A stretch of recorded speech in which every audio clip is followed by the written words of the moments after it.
He venido muchas veces a ese pozo y mi cántaro vacío aún está,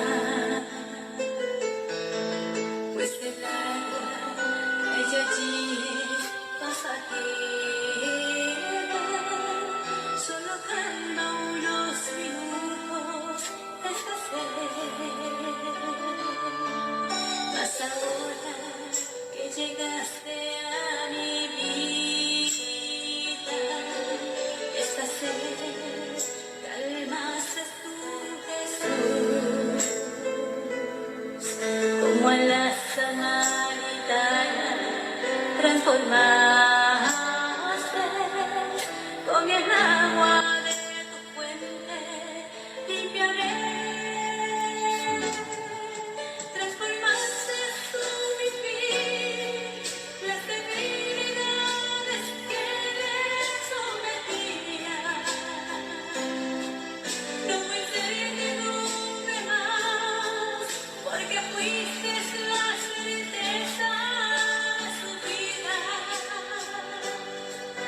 Así quiero yo también disfrutar de tu manantial, como a la samaritana cambiaré.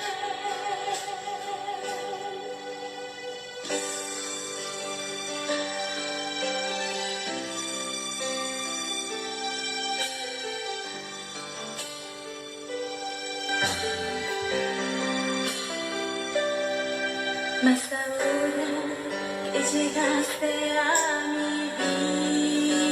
vida, esta sed calmaste tú, Jesús, como a la samaritana transformaste con el agua de tu fuente, limpiaré.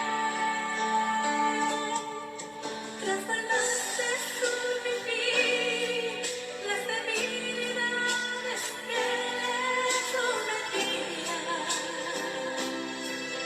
No voy a servirme más, porque fuiste la certeza de su vida.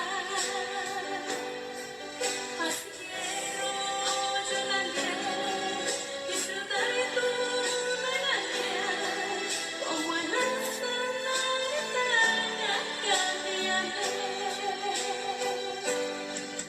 Así quiero yo también disfrutar de tu manantial, como a la samaritana limpiaré.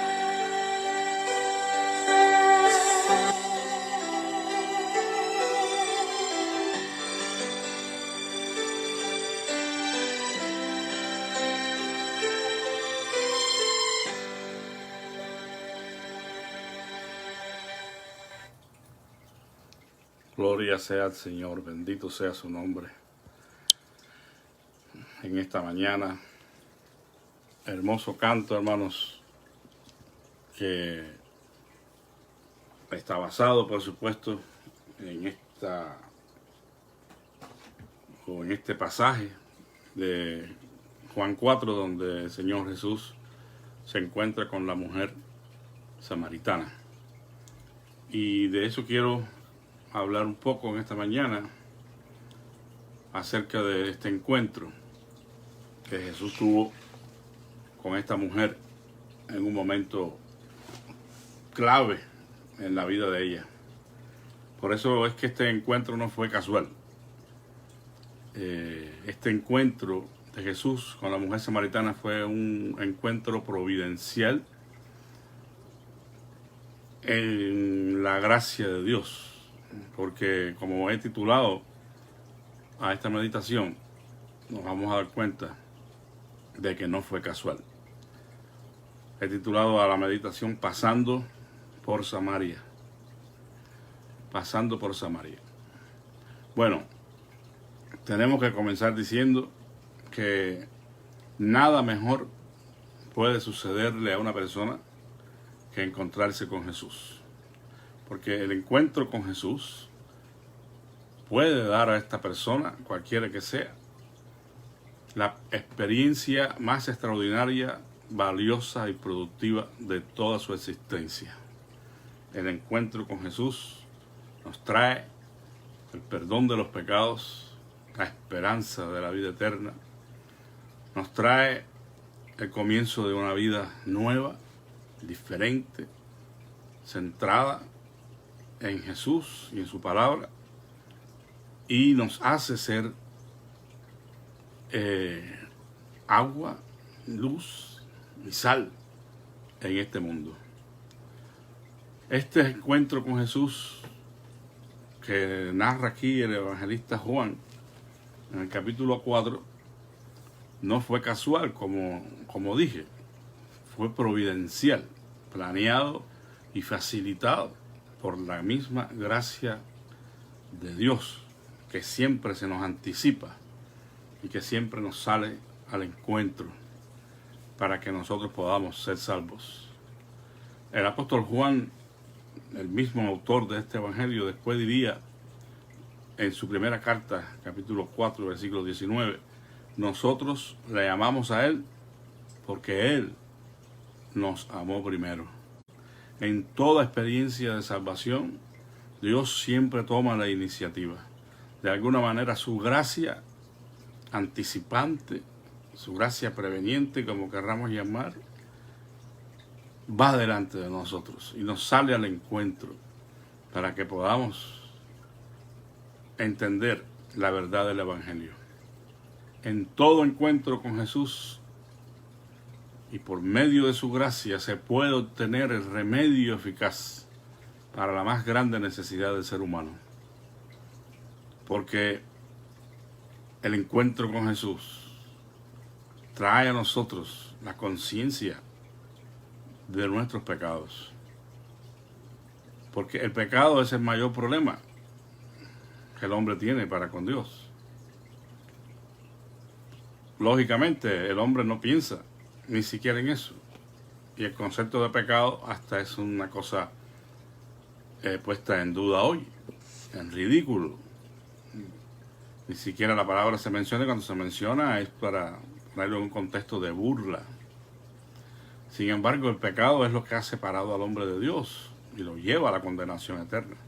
Por eso es que la más grande necesidad del ser humano es el perdón de sus pecados, el entrar en una relación con Dios por medio de Jesucristo, donde es su Hijo.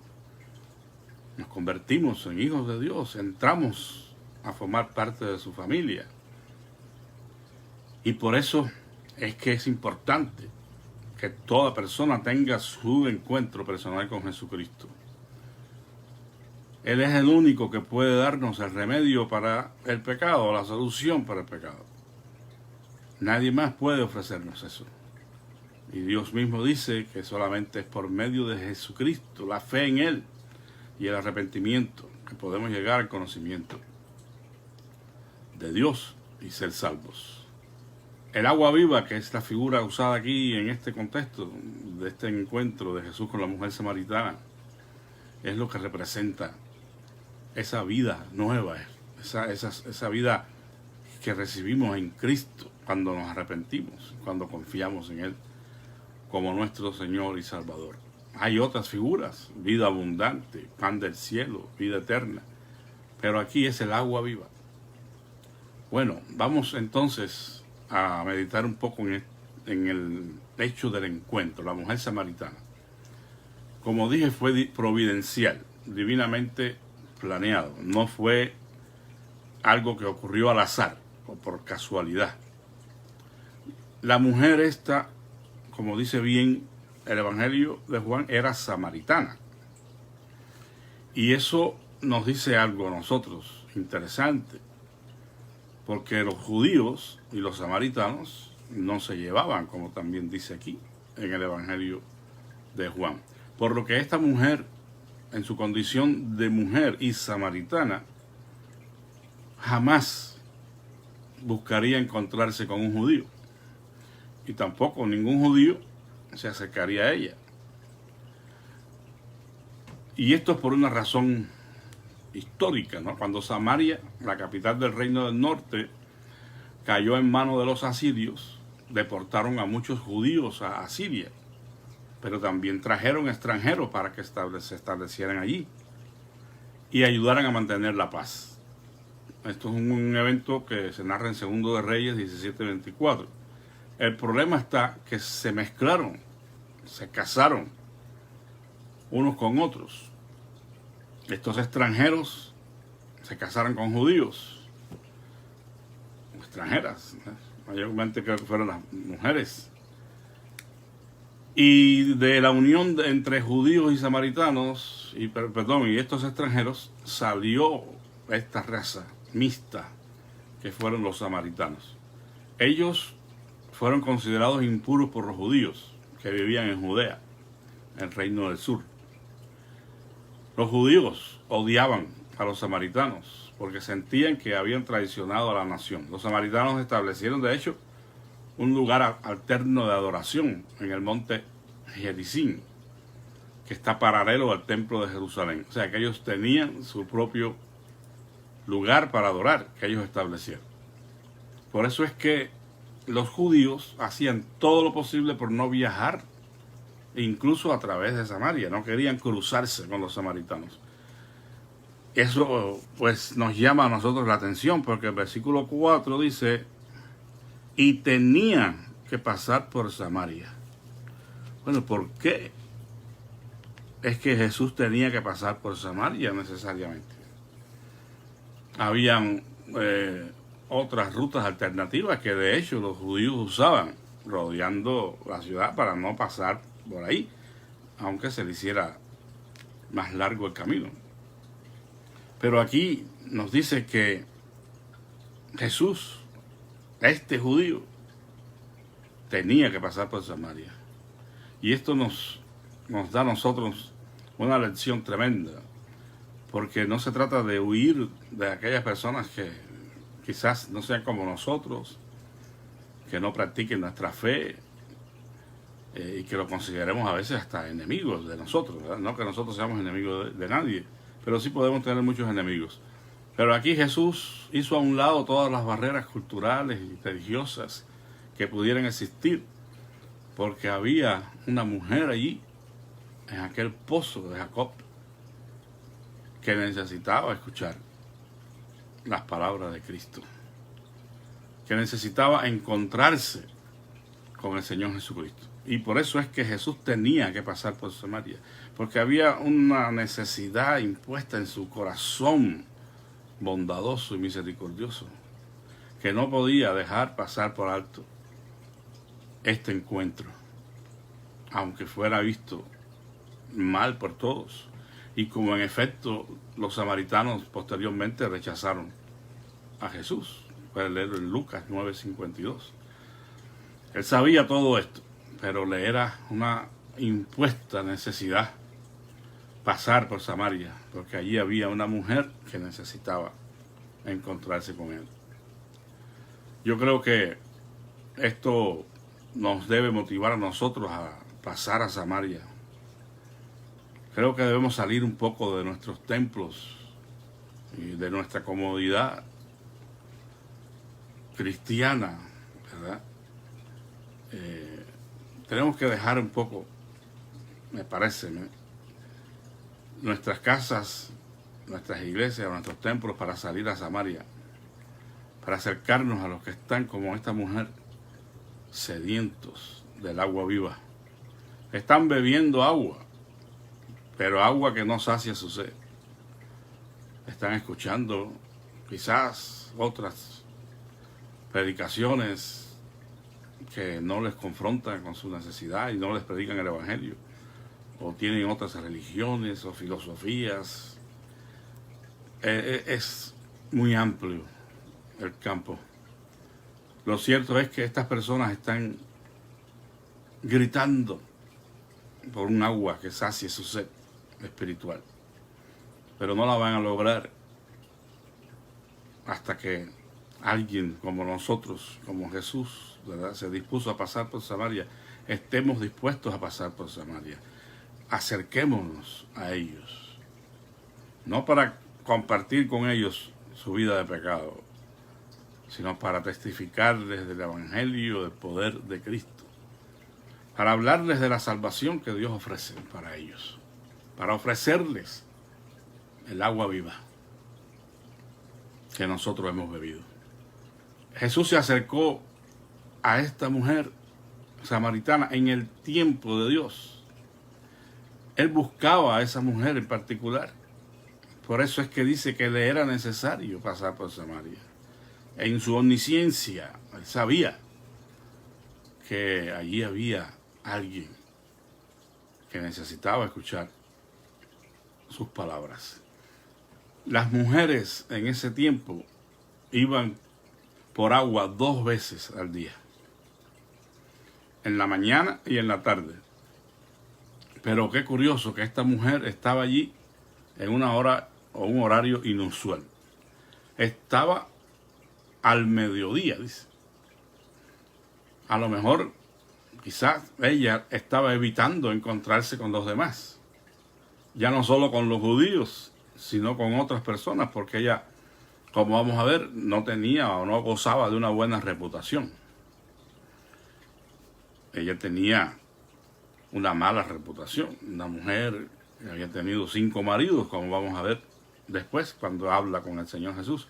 Y quizás por esa razón ella no quería encontrarse con nadie. O sea, mira, ahí está la que ha tenido 5 maridos, una promiscua. Bueno, ella evitó el contacto con cualquier persona. Lo menos que esperaba era que ella tenía una cita con Dios que no había hecho ella, evidentemente. Ella ni sabía que tenía una cita con Dios por medio de su encuentro con el Señor Jesucristo. Dice que el Señor se acercó a esta mujer en ese momento que era inadecuado e inaceptable de acuerdo a la cultura judía. O sea, si ellos, judíos y samaritanos, no se llevaban, ¿qué iba a hacer Jesús hablando con una samaritana que de hecho era mujer también? Otro impedimento. O sea, la mujer se encontraba sola en público y ningún judío respetable le hablaba a una mujer bajo esas circunstancias, aunque fuera judía. Mucho menos ahora una mujer samaritana sola en el pozo. El acercamiento de Jesús a ella era inaceptable, inadecuado. No iba a ser visto bien por nadie. Sin embargo, este judío sí lo hizo. Porque este judío amaba más las almas que a su propia reputación. Y por eso es que este acto de acercarse a la mujer samaritana fue un acto grande de amor y misericordia, donde él puso por encima de todas las cosas la necesidad espiritual de esta mujer. Aunque lo criticaran y aunque hablaran mal de él, ¿tenemos nosotros algo que aprender aquí? Yo creo que sí, hermanos, como Iglesia de Cristo. Tenemos que comenzar a romper muchos protocolos que a veces tenemos y que nos impiden disponernos a predicar el Evangelio a tiempo y fuera de tiempo. Tenemos que dejar los prejuicios, cualesquiera que sean, y llenarnos del amor de Dios y la compasión de Dios para ir y predicarles el Evangelio a las personas que están muertas en sus delitos y pecados. Cristo, por amor a un alma perdida, se puso por encima de todos los prejuicios y protocolos de su tiempo. Y nosotros deberíamos hacer lo mismo si es que nos vamos a llamar discípulos de Cristo. La mujer samaritana, humanamente hablando, no tenía ninguna posibilidad de ser salva. Ella era mujer, era samaritana y se encontraba en un lugar público sola. Todas estas cosas imposibilitaban, humanamente hablando, que Jesús se acercara a esta mujer. Pero él cruzó todas las barreras para llevar el mensaje de salvación a esta mujer. Y yo creo que nosotros debiéramos imitarlo y hacer todo lo que está a nuestro alcance, superando los prejuicios y las barreras que podamos tener para llegar y predicar el Evangelio, compartir el Evangelio con todas las personas necesitadas, quienes ellas sean, y quien profesen la religión que profesen, practiquen los pecados que practiquen. Tenemos la imperiosa necesidad de predicarles el Evangelio. Jesús lo dijo, el apóstol Pablo dijo, ay de mí si no predicare el Evangelio. Este encuentro entonces de Jesús con la mujer samaritana fue planeado divinamente para llevarle a esta mujer el conocimiento de la verdad. Dice la Escritura que Jesús estaba cansado del camino, pero esto no le impidió su disposición para servir a su Padre y cumplir con su misión. Él, aún cuando estaba cansado del camino, vino a Samaria y se sentó junto al pozo de Jacob. Encontró a la mujer y le pide de beber.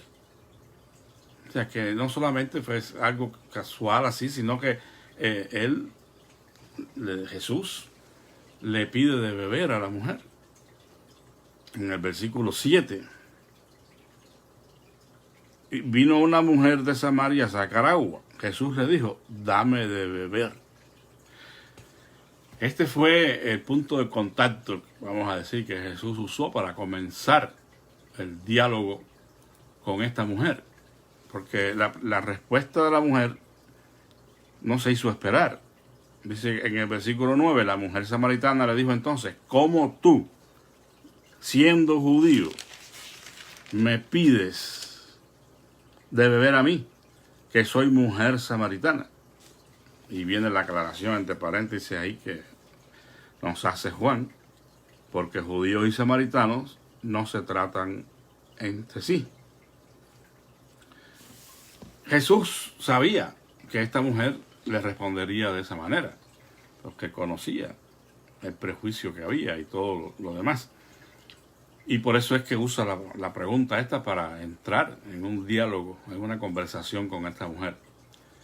Pero él estaba enfocado. Jesús sabía a lo que había ido y no se iba a dejar desviar de ninguna manera. Jesús no comenzó una discusión o diálogo allí acerca del odio racial que existía entre judíos y samaritanos. Porque cuando ella le dice ahí, soy mujer samaritana, y como tú siendo judío me vienes a mí, hubiera sido una ocasión para comenzar a discutir allí sobre el asunto. No, es que ustedes fueron los que se cruzaron y se mezclaron con nosotros, y esto y lo otro, ¿no? O sea que cualquiera no enfocado hubiera hecho eso. Pero si Jesús se pone a hablar o dialogar acerca del odio que existía entre judíos y samaritanos, yo creo que hubiera fracasado en la misión. Pero él no hizo eso. Respondió Jesús y le dijo, si conocierais el don de Dios y quién es el que te dice dame de beber, tú le habrías pedido a él y él te hubiera dado agua viva. O sea que Jesús, como buen evangelista, fue al grano, a lo que él quería. La mujer samaritana estaba, hermanos, a ciegas en asuntos espirituales. No supo lo que Jesús estaba hablando. Por eso le dice en el versículo 11, Señor, no tienes con qué sacarla y el pozo es hondo. ¿De dónde pues tienes el agua viva? O sea que ella no tenía ni idea de lo que fuera el agua viva espiritualmente hablando. Ella estaba pensando en el pozo donde estaba el agua. Pero dije, pues, tú no tienes ni con qué sacarla. ¿Cómo me estás pidiendo agua? ¿O vas tú a darme agua? ¿De dónde? Entonces, podemos decir que la mujer en cierta manera estaba como entrando en en un diálogo teológico, ¿verdad?, con Jesús. Pero estaba ciega en cuanto a los asuntos espirituales. Jesús le ofrece entonces el agua viva. Todo el que bebe de esta agua, dice, volverá a tener sed. Pero el que beba del agua que yo le daré no tendrá sed jamás, sino que el agua que yo le daré se convertirá dentro de él en una fuente de agua que salte para vida eterna. Bendito sea Dios. El Señor va y pone el dedo en donde Él quiere ponerlo y puntualizar la verdad que Él quiere puntualizar con esta mujer. El agua viva, pero la mujer sigue perdida. En el versículo 15 dice, la mujer le dijo, Señor, dame de esa agua, para que no tenga yo sed, ni venga aquí para sacarla. O sea, él sigue pensando en el agua como algo físico, natural, ¿verdad? Pero el Señor no estaba hablando, evidentemente, de esa agua, ni la del pozo, ni la del manantial, sino el agua que sale de su corazón para nosotros. Y Jesús entonces va directo al problema. Ya no más rodeo. Él pone el dedo en la llaga y comienza una disertación acerca una disertación acerca del significado de la figura del agua viva. Él no dice, mire mujer, es que yo no te estoy hablando del agua de este pozo, ni del agua de manantial, te estoy hablando de otra agua diferente, que mira, que es la palabra. Y él no entró en ningún tipo de disertación acerca de la naturaleza del agua que le estaba ofreciendo. Él va al grano y le dice, en el versículo 16, Jesús le dijo, ve, llama a tu marido y ven acá. Bueno, imagínense, ¿no? Aquí ya está entrando el Señor en las aguas profundas, ¿no? Está poniendo la plataforma para hacerle ver a la mujer su condición moral y espiritual. Llama a tu marido y ven acá. Y la mujer respondió, no tengo marido. Jesús le dijo, bien has dicho, no tengo marido, porque has tenido 5 maridos y el que tienes ahora no es tu marido tampoco. En esto has dicho verdad. O sea, Jesús reconoce, ¿no?, la verdad que dijo la mujer. No era su marido. Vivía con él, pero no era su marido, no había habido matrimonio. Y en ese caso, ya la mujer entra más o menos en conciencia de lo que Jesús estaba diciéndole, ¿no? Entonces, evidentemente, Jesús, no solamente por este pasaje, sino en otros, que apreciamos la reacción de ciertos individuos ante su presencia, estamos seguros que Jesús tenía una personalidad cautivante e inspiraba a las personas a pensar en las cosas del reino. Y ella entonces le responde que no tenía el marido, sino que el que tenía aún no era su marido. No tengo marido, le dijo ella. Bueno, esto aquí en el versículo 17 y 18 es algo que debemos meditar porque es esencial para lograr que Dios pueda tratar con nosotros, que nosotros nos podamos abrir delante del Señor y confesar la realidad nuestra, ¿no? Ella no se cayó y fue a buscar al hombre, ¿no? Porque después de todo, para ella era su marido.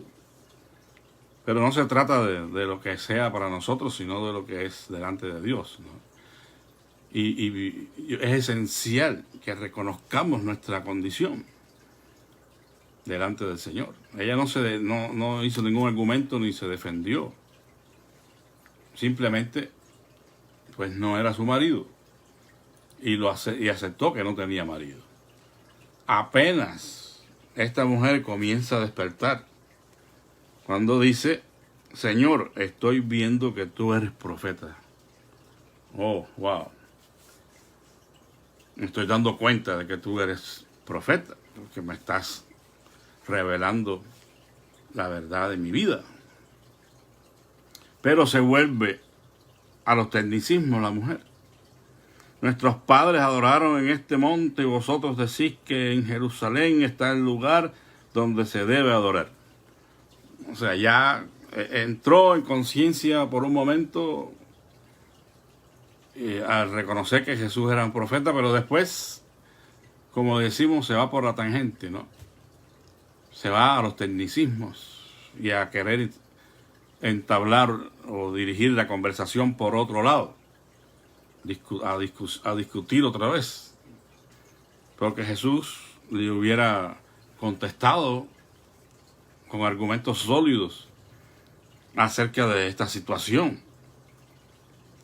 que había ocurrido cuando pusieron el lugar de adoración en otro lugar y todo eso. Pero Jesús no lo hizo, él estaba bien enfocado. Y por eso es que él vuelve a lo esencial y le dice: mujer, créeme que está llegando la hora en que ni en este monte ni en Jerusalén adoraréis al Padre. Vosotros adoráis lo que no sabéis, porque la salvación viene de los judíos. Pero llega la hora, y ahora es cuando los verdaderos adoradores adorarán al Padre en espíritu y en verdad, porque también el Padre busca tales adoradores que le adoren. Wow. El Señor le puso, como dice el dicho, la tapa al pomo, ¿verdad? Le acabó con todos los argumentos. Porque le dice ciertamente, ¿verdad?, que la salvación provenía de los judíos. No dejó de dejar bien claro eso, porque ellos fueron los depositarios de la revelación de Dios. El plan de redención vendría de los judíos. Pero le dice: mira, a pesar de que la salvación viene de los judíos, y ustedes no están en ese grupo, ni es importante ni demasiado relevante para Dios el que se adore en un monte o en el otro, en un lugar o el otro. La adoración no depende del lugar, sino de la condición interna del ser humano. El verdadero adorador no es un verdadero adorador porque lo haga en el lugar correcto, sino que tiene que tener una adoración genuina, ofrecida a Dios en espíritu y en verdad. Es decir, que esa adoración tiene que ser ofrecida con fervor, en espíritu. No es espíritu con mayúscula, no es el Espíritu Santo, es el espíritu del ser humano. En fervor, en un espíritu ferviente, en un espíritu que busca con anhelo, con devoción, adorar a Dios. Y en verdad, la adoración tiene que estar basada en la verdad revelada de Dios, porque si no, no es adoración. No es adoración verdadera que Dios pueda aceptar. Sería un fuego extraño, como hicieron, Nadab y Abiú, quisieron ofrecer el sacrificio que a ellos les parecía, y fueron muertos allí mismo por el Señor. La adoración tiene que ser en conformidad a la revelación que Dios ha hecho de sí mismo en su palabra. No podemos adorar como nos da la gana. Bueno, es otro tema.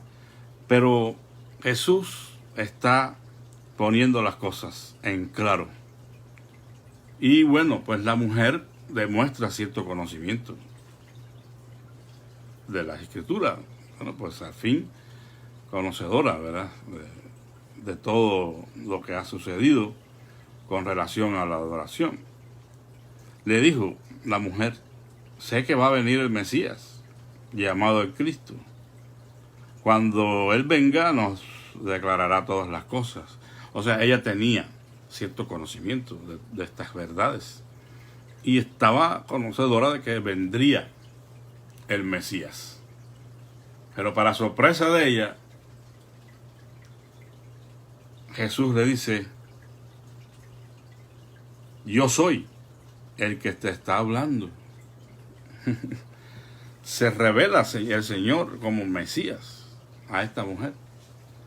Y eso fue algo extraordinario. Bueno, la revelación de Jesús que Él hace como el Mesías hizo que esta mujer finalmente tomara su cántaro y se fuera. Pero se fue a testificar. Antes los discípulos llegaron y se sorprendieron de ver a Jesús hablando con una mujer y samaritana, ¿no? Pero no dijeron nada. Entonces la mujer se fue y testificó a los demás. Empezó a hablar acerca de su encuentro con Jesucristo. Dice: la mujer entonces dejó su cántaro y se fue a la ciudad y dijo a los hombres: venid, ved a un hombre que me ha dicho todo cuanto he hecho. ¿No será el Cristo? Todavía tiene dudas, ¿no? Pero está pensando. Entonces salieron de la ciudad y comenzaron a venir a él. Entre tanto los discípulos le rogaban diciendo: Rabí, come. Pero él le dijo: yo tengo para comer un alimento que vosotros no sabéis. Y estos otros también perdidos a veces en los asuntos espirituales. Dice, los discípulos se decían unos a otros: ¿le habrá traído a alguien de comer? Jesús le dijo: mi alimento es hacer la voluntad del que me envió y llevar a cabo su obra. O sea que el enfoque de Jesús era bien claro y definido. Y Él no iba en ninguna manera a desviarse ni desatender la obra que estaba haciendo porque tendría que comer. O sea, qué interesante, qué ejemplo de nuestro Señor, que nos dice que debemos ocuparnos en los asuntos de su reino más que cualquier otra cosa. Hay que comer y hay que beber, evidentemente, pero que nuestro Dios no sea el vientre, como dice el apóstol Pablo de algunos en aquel contexto, que solamente pensaban en comer y beber porque mañana morirían. A veces parece que creyéramos eso, porque no le ponemos tanta fuerza a estos asuntos espirituales, a la necesidad de salir al encuentro de la gente en Samaria, en sentido figurado. Estamos viviendo nuestras propias vidas, satisfaciéndonos en todas las maneras posibles, buscando solamente estar bien, pero no pensamos en la necesidad de mujeres como estas y hombres como estos, como la samaritana, que no tienen el remedio para satisfacer su sed, porque seguirán bebiendo de las aguas de este mundo, pero su sed nunca será calmada. Solamente el agua que Jesús ofrece es la que puede calmar la sed. Y hermanos, usted y yo supuestamente hemos bebido de esa agua, pues debería estar brotando, como le dijo el Señor Jesús a la samaritana, como ríos de agua viva, para que vayan corriendo y alcanzando a todos aquellos que andan sin Dios y sin esperanza en el mundo. Deberíamos tomar conciencia de la necesidad de predicar el Evangelio, de llevar el mensaje a cualquier persona, en cualquier lugar donde se encuentre, aun cuando se ponga en juego nuestro prestigio, nuestra reputación. Es algo que deberíamos pensar. A veces tenemos prejuicios muy grandes también, contra ciertas personas que practican ciertos pecados y ni siquiera queremos juntarnos o que nos vean cerca de ellos porque pensamos y qué van a decir. Tenemos que buscar la manera de llevar el evangelio a estos grupos marginados, a estos elementos que son considerados lo peor de nuestra sociedad. Ellos también necesitan escuchar el evangelio de Cristo. Pero llenémonos de amor, de compasión y dejemos que la gracia de Dios nos guíe, porque queremos hacerlo con eficacia. Queremos hacerlo en el poder del Espíritu Santo. Le digo porque no sé si usted le ha tocado, pero seguramente que sí. Hay muchos canales o videos que suben ahí en la internet y a veces hay alguien supuestamente predicando y entra en un careo con las personas allí y se burlan de ellos y bueno, porque no están realmente predicando la palabra de Dios. Y yo estoy seguro que si vamos en el poder del Espíritu Santo y explicamos un texto bíblico como debe ser, yo creo que la gente mostraría un poco de atención, por lo menos lo que estamos diciendo. Pero esa gente se ponen allí a decir cualquier cosa y más bien son motivos de burla y descrédito para el Evangelio de Cristo, ¿no? Por eso es que tenemos que hacerlo bien, si es que lo vamos a hacer en las calles, me refiero a predicar el Evangelio en un parque o una cosa así en público. Tenemos que prepararnos para hacerlo bien. De Jesús, aunque no creyeron en Él, todos, la gente decía, mirad qué bien ha hecho todas las cosas. Qué bien hace todo. Entonces, pongamos el nombre del Señor en alto a través de todo lo que hagamos. Pero recuerde, como a Jesús le fue necesario pasar por Samaria, por su compasión y amor hacia aquella mujer, a nosotros nos es necesario acercarnos a la gente en su necesidad. Que el Señor les bendiga y les ayude a todos, ¿verdad?, a tomar conciencia de esto. Vamos a orar. Le estaba diciendo, quizás todos no estaban, pero la persona por la que estábamos orando, el papá del señor Rubén, una familia nueva que llegó a la iglesia, falleció lamentablemente. Pero bueno, oremos por la familia para que el Señor fortalezca sus vidas y no dejen de seguir buscando a Dios, porque era la primera vez que llegaban al templo y en medio del sermón recibe la noticia de la gravedad de su papá. Sigamos orando por las necesidades que hemos puesto aquí en el boletín de la iglesia. La hermana Mari Padilla, Carlos Menchaca, Raquel Velázquez, Ana Alfaro, Natalie Lepe, la hermana Carmen Barrera, la hermana Vivian, la señora de nuestro hermano Antonio Ramón, y en fin, hermanos, los unos por los otros. Siempre hay motivos de oración y no debemos desmayar porque Dios es fiel. Vamos a orar. Te damos gracias, Dios eterno, en esta mañana porque aquí estamos nuevamente escuchando tu palabra, Señor, y admirándonos del gran amor que tú tienes y cómo Jesús se acercó en una situación para nada ideal desde el punto de vista humano a esta mujer samaritana. Y Él venció todos los prejuicios, todas las barreras que existían para hacer esto. A Él no le importó que fuera samaritana, que fuera una mujer, que estuviera sola en aquel pozo. Se sobrepuso todo eso para lograr este encuentro y que esta mujer recibiera el mensaje del Evangelio, las aguas vivas que calmarían su sed para siempre. Te pedimos perdón, Señor, porque tenemos que reconocer que esa agua la estamos dejando estancar no estamos permitiendo que corra como debiera para alcanzar a las personas que como esta mujer andan sedientos de ti, viviendo vidas licenciosas, metidas en sus pecados, sus prácticas que son ofensivas a ti. Ayúdanos para llegar a ellos de alguna manera, Señor. En esta mañana, Padre, una vez más pedimos por nuestros hermanos y por cada una de las peticiones que ellos tienen.